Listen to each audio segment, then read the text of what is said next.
Hi, and welcome. You're listening to the X22 Report. My name is Dave, and this is episode 923, and today's date is March 20th, 2016, and the title of the episode is The Current Economic Collapse News Brief. Let's get right into the economic collapse news. Now, we've been talking about all the economic indicators and how they're pointing to an economic collapse. Now, of course, we're seeing the stock market continually rise. We know the high-frequency traders, the plunge protection team, continually pumping this market up to make it look like everything is fine. But as we go through all this information and we look at it day after day, we're starting to see that more and more of these economic indicators behind the scenes, it's showing us, it's presenting to us that this entire system is falling apart. Now, foreign governments, they're accelerating sales of U.S. debt they hold, which is another indicator that the U.S. economic collapse is coming. Foreign holdings of U.S. Treasury debt and other notes has dropped by $6.18 trillion in January of 2016, down from $6.22 trillion in January of 2015. According to the figures released this week, foreign central banks and government institutions, they sold about $57.2 billion of U.S. Treasury debt and other notes in January, up from $48 billion in December. That is the highest monthly tally on record. And China, the largest owner of U.S. debt, has sold its treasuries by $8.2 billion, brought it down from $1.237 trillion from $1.246 trillion in December. Norway lowered its holdings from $69.1 billion in December to $68.1 billion. And Mexico has dropped its U.S. holdings from $69.9 billion in the first month of this year, from $72.2 billion in the last month of this year. Canada and Colombia also cut their treasury holdings, all preparing for what is coming, and they're going to continually to unload their treasuries. And as we move forward, we can see that more and more countries are going to do this. They're going to unload their treasuries because they realize what's happening. They realize the dollar is at its end game, and they're taking precautions from when the whole entire system falls apart.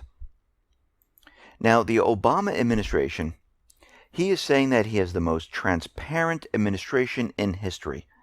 Well, we're starting to find out that this is fake, phony, and false, pretty much like almost everything else the president talks about. And in 2015, the government failed to disclose any documents for nearly 130,000 Freedom of Information Act requests. And this is coming from the Associated Press. The FBI failed to find any related documents to 39% of the FOIA requests it received, while Customs and Borders Protections came up empty-handed 34% of the time. The Environmental Protection came up with a staggering number of about 58%, where they couldn't find any of the information requested.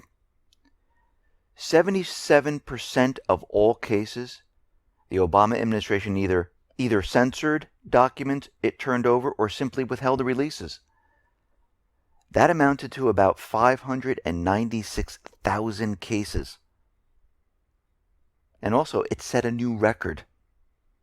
In 250,000 of these cases, the administration said it just couldn't find any records, that the request was unreasonable or improper. Under the FOIA rules, individual organizations, journalists who make requests should be given access to the documents in question, except in cases, of course, if it's a violation of privacy rights, if they reveal any type of trade secrets, or, of course, national security. But in these other cases, none of these were cited, and it seems like they just didn't want to hand over information. Now, the UN is planning, and they made an announcement, that they want to track all citizens wherever they may be on the planet, biometrically. And we know with the Real ID here in the United States, where they want all states to come into compliance, they're going to track your DNA, they want to track your iris scan, they want to track your fingerprint, they want to put an RFID chip in the Real ID, and we see the UN is heading in the same direction. They want biometric identification. where they can identify every single person. The UN wants to collect and store data on your facial features, your fingerprints, your iris codes, DNA, and anything else that might help them to identify each one of us. This information will then be stored in a central database in Geneva and used to improve our lives. I don't know how it's going to improve my life. Actually, I think it's going to make my life a lot harder, and it's probably going to make everyone else's life harder, because every time they do something like that, it's not for your benefit, it's for their benefit. And what they're going to do is they're going to take this information, and banks are going to be able to acquire this information. I mean, Citigroup right now is currently testing a new type of ATM that requires smartphone information, eye scanning technology in order to get your cash. And we can see right now is they will use this information to create profiles of you, to create some type of social credit score system on you, and they can make your life difficult if you don't pay, or they can ease up on you if you follow their directions exactly. And this will allow them to have full and total control over every single person. Now, they're trying to push this so they can have this ready and mandatory by 2020. So we can see where their thought process is going. Basically, they want control over every single person.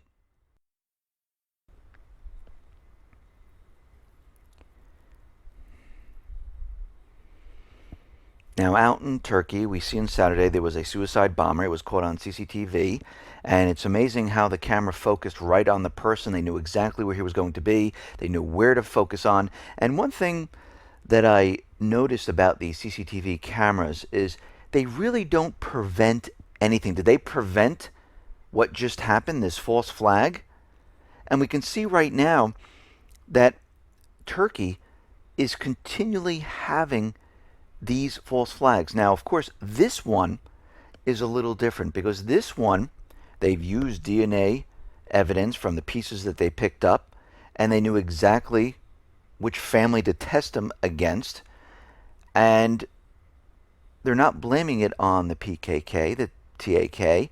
This one was an ISIS bombing.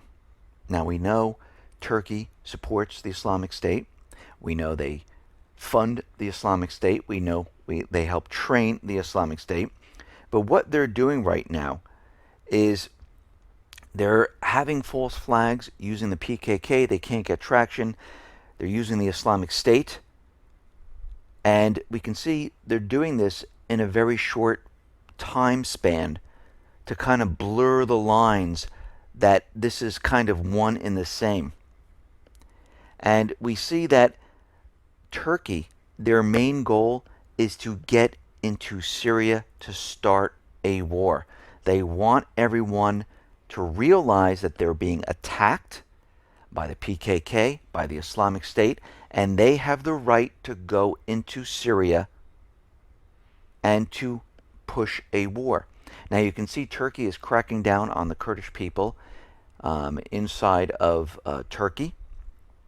And we see right now that every part of Turkey is on alert. And we see Turkish air base, they're on maximum alert, the Threkan Delta. And this is the Incirlik air base where the U.S., Saudi Arabia has their fighter jets. And we see at this point, these ceasefire peace talks, their main agenda is to have Assad step down. Turkey's main agenda is to get rid of Assad, to take Syria and control it completely. And not just Turkey, we're talking about Israel, we're talking about Saudi Arabia, we're talking about the UK, the United States, because they do not want that deal with Iran and Iraq, where they're building a pipeline that's going through Syria. They want their deal where they're going to create a pipeline from Qatar and have oil and natural gas go up to Europe. But what's very interesting about all of this is that Turkish citizens are buying up property of Syrians who leave the country. There are families in various parts of Syria, mainly close to the Turkish border, who leave the country and sell their houses and their entire estates to Turkish buyers for pennies on the dollar. And they're saying that, listen, if you need help to get out of the countries, you need to sell the property, we can help you. And we see that a Greece MEP is looking into this. And he's saying that we need to investigate what's going on here because a lot of the land right on the border is being sold to Turkey. Now, why are they doing this? Is this going to be used to set up a safe zone inside of Turkey where they can say we own this land? We can see behind the scenes there are many things at work.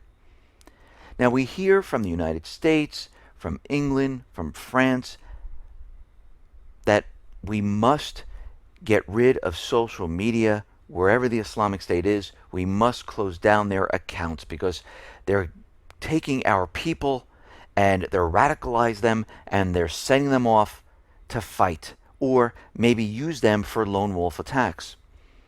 Now, a couple of reports back, hackers tracked down and revealed that the IP addresses were coming from the UK. They were sold to Saudi Arabia. And hackers have continually hacked into all this information. And they're finding out a lot of the tweets are coming from the UK and Saudi Arabia. And very interestingly, the accounts that are being shut down are the accounts of the hackers. They are banning those accounts on Twitter and other social media where they can't report where these IP addresses and where these tweets are coming from. So they're really not shutting down the Twitter accounts. They're shutting down the hackers' accounts that are revealing all this information because they don't want them to put this information out there to expose the real operation. Because we know the Islamic State is completely made up. It's a proxy army for the United States government, central bankers, UK, Israel, Saudi Arabia. They use them to create chaos and terror in the region, to scare the people in all these countries. And they're doing whatever they possibly can to cover up this entire operation. We see that France right now, they are having the largest ever chemical attack drill ahead of the Euro 2016 football championship games. And we can see they're having this mock chemical weapons attack on a football fan zone.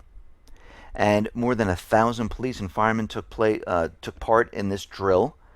And we see that they're preparing for something. Now, normally when we see these drills a couple of months ahead of time, something occurs later on.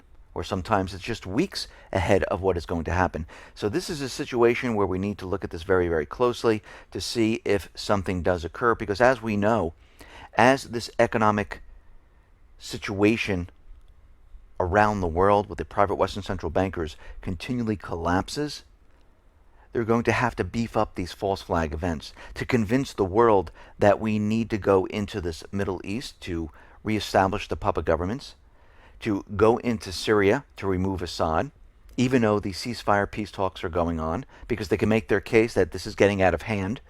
We can't wait for the peace talks. The Islamic State is too powerful, and we need to stop them. And we can see that the U.S., the coalition forces, they've been building up troops, bringing in more military assets, preparing and getting ready for something large to occur. And we're just going to have to watch this and see what happens, because we see we are definitely moving down this path. And we can see that Turkey has really put their false flag bombings into overdrive. We see that they're continually trying to push the idea that they need to go into Syria. And this is not going to end. They're going to continually do this because they want an all-out war. Listen, everyone, thanks a lot for listening. Be well, be safe, and especially be prepared. Thanks a lot.